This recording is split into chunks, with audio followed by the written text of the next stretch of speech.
Andrew Huberman is a neuroscientist who was recently on the Joe Rogan show. He talked about some really interesting things, including what the difference is between a high performer and a low performer, and what the key aspects of their life are. From Andrew's experiments, the key difference between the two was your ability to enter a state of deep rest and the ability to enter a state of deep focus. And I think being able to toggle back and forth between these states is really where high performance emerges.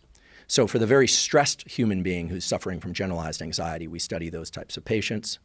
But in addition, for people who are doing well in life but are high performers, so we do some work with elite military, with some athletes. We've had David Goggins out to the lab. They sound simple in practice, but there's ways that you could improve how you can do this. And the key part of this is, how do you switch between the two? How can you switch straight into a deep rest and switch into high focus? And being able to switch between those two on a daily or weekly basis is really the key here. Andrew has conducted a lot of tests on the human brain, and some of the things he found is fascinating. There are so many different states of mind that we enter, and all these tests show this. One of the most harmful states you can be in, especially for long periods of time, is stress.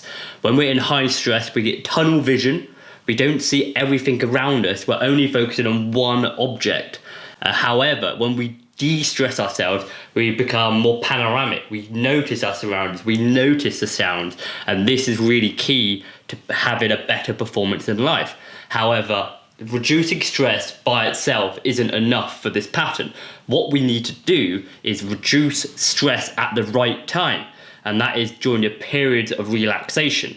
And then what we want to do is spike your stress up during key moments, such as physical exercise, during intense focus. And we're going to discuss how you can enter and keep in those states better, the state of deep focus and the state of deep rest. Focus intensely, have an intense period of urgency, and then access the deepest rest you can, where you're not thinking about anything, where space and time becomes very fluid. So stress in that case, post-exercise or learning session, would actually hinder your ability to grow and get better. Absolutely. And so the first state that Andrew identifies as key is this state of high focus, high intensity, something that makes the body up and alert, gets the adrenaline pumping, or makes you zone out of your current surroundings. There are many different ways you could do this. It could be deep in study. When you're deep in your book, you often sort of forget about the sense of time, you forget about what your surroundings are, you're so deeply engrossed in that.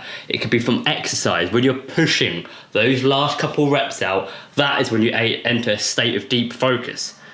Now, the first 5 or 6 reps might be easy for you. It's those last 3 or 4, or maybe even 5 reps that start to really push your body. And it's in that moment there, that state of deep stress, where you really are entering the phase that Andrew is talking about. So some good examples of what we can do to put ourselves in this state of deep focus, deep intensity, is having a cold shower. I've mentioned it a few of my other videos, but these cold showers really do shock your body and push you into the deep end. On top of that, you've got exercise, you've got drawing.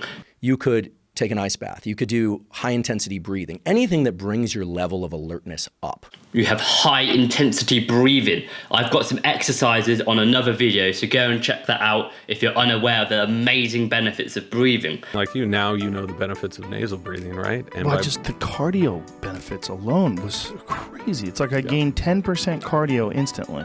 So anything that you enjoy and you really do have to put all your concentration into, you're not thinking about anything else in the world, you're thinking about that one thing. And this is normally something you're very passionate about. Now, Andrew talks about the second part, which is deep rest, which is equally important. You can't do the first without the second to get the maximum result. And this is entering a state of deep rest.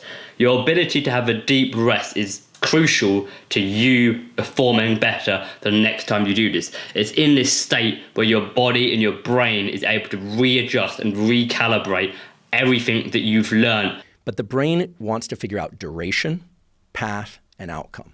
How long is something going to last? What's the path to do it, and how's it going to work out? So we want people to be able to get into deep sleep, because nothing is as restorative as deep sleep, because in deep sleep, and in the states that I'm talking about, these deeply relaxed states, duration path outcome analyses are impossible.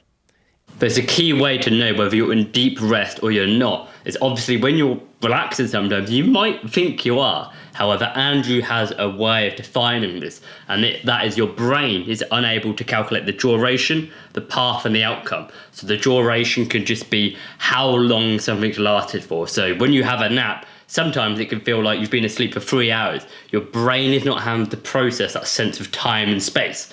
He also talks about the path, and this is just your brain trying to work out what you need to do. How can you get from A to B? How can you work out a problem? It's the analytical part of your brain is not in full flow.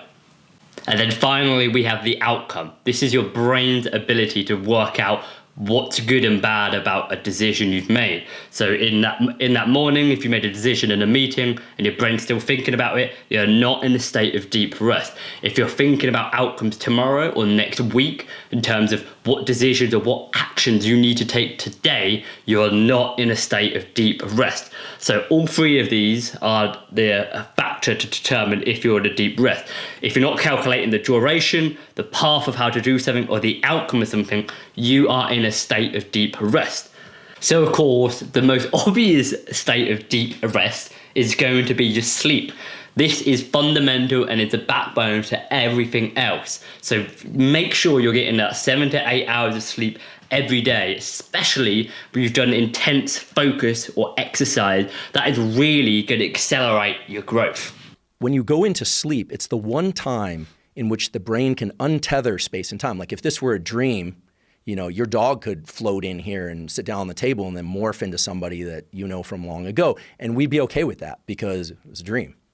So that period of 6 to 8 or 10 hours, whatever you need, is essential for resetting neural circuits in the brain. There's some chemical events too, but neural circuits, so that during wakefulness, you can do duration path outcome, like learning a new martial art.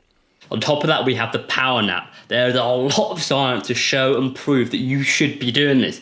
If you get that midday slump at 1, 2, 3 p.m., don't be afraid to have a half an hour nap. There's plenty of apps on the market that will help you do this. And don't feel like if you do this, you're being lazy. You're really not. All the evidence points to people who take naps are more productive. So you need to now go and be one of them.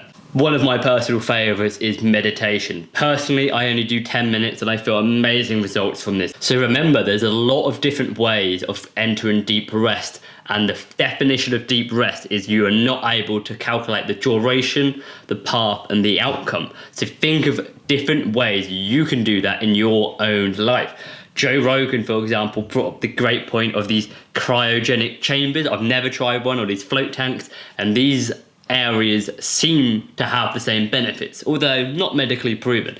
You could get the same benefits as long as you're not experiencing or not able to work out what the duration, path, and outcome is. So now that we've discussed in detail the two key states you need to address, the state of high focus and the state of deep rest. Elite performers like elite military, elite athletes, I'm sure you're familiar with this, they understand that the ability to toggle back and forth between these high alert, high attentional states and deep rest is not just the key to performing what you can already do, it's also the ability to get better over time. The key differentiating factor is the ability to switch between the two at a high pace and performance. So you could go from being right up here with your focus, you're going at it, you're going hard, and then an hour later or a short amount of time later, you can immediately enter that deep rest to allow your body and your mind to recuperate, to get your learnings, and then bang, switch it on again and go to a state of high focus again. These are the people that are high performers,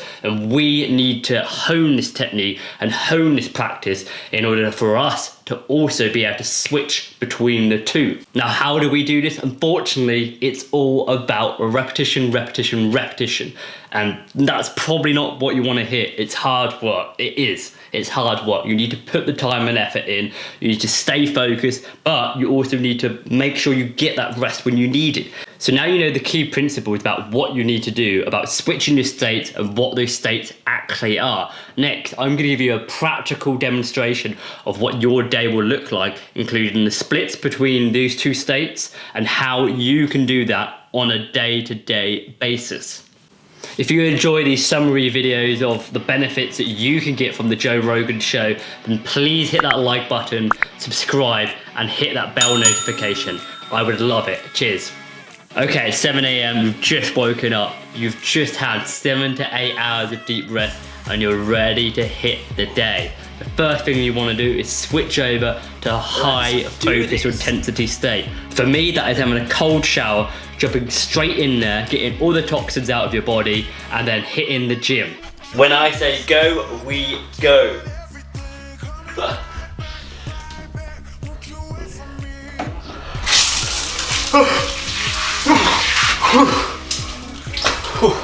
Cold shower done, time to hit the gym.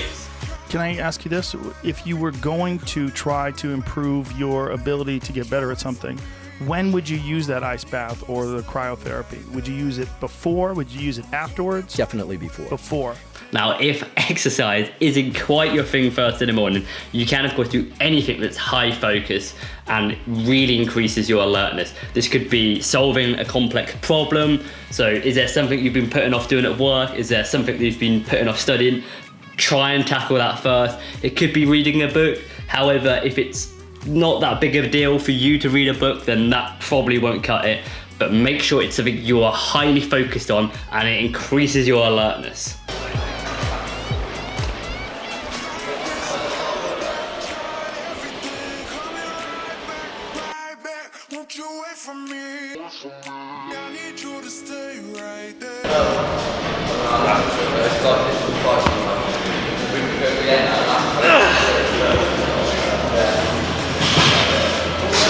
As soon as you finish that intense hour or so burst in the morning, make sure you take some time to enter a state of deep rest. Only 10 or 20 or 30 minutes, depending on your time. So do some meditation, you could do a power nap, or you could do some breathing exercises.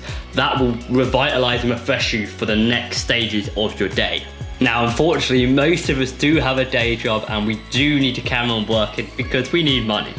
So in that circumstance, you're gonna go to work 7, 8, 9 hours a day, and in that period, you're probably gonna be mainly within your comfort zone. It's a job you're doing day in, day out. The exception to this, if it's a new job, then you might actually be in a state of high alert or high adrenaline all day. And if you are, that is a long time to be in that state. So if that applies to you, then when you get home from work, try to make sure you apply the deep rest techniques. Now, if you are in a job that doesn't challenge you, that isn't putting you in that peak state of awareness, then you should now force yourself to do something as soon as you get back from work.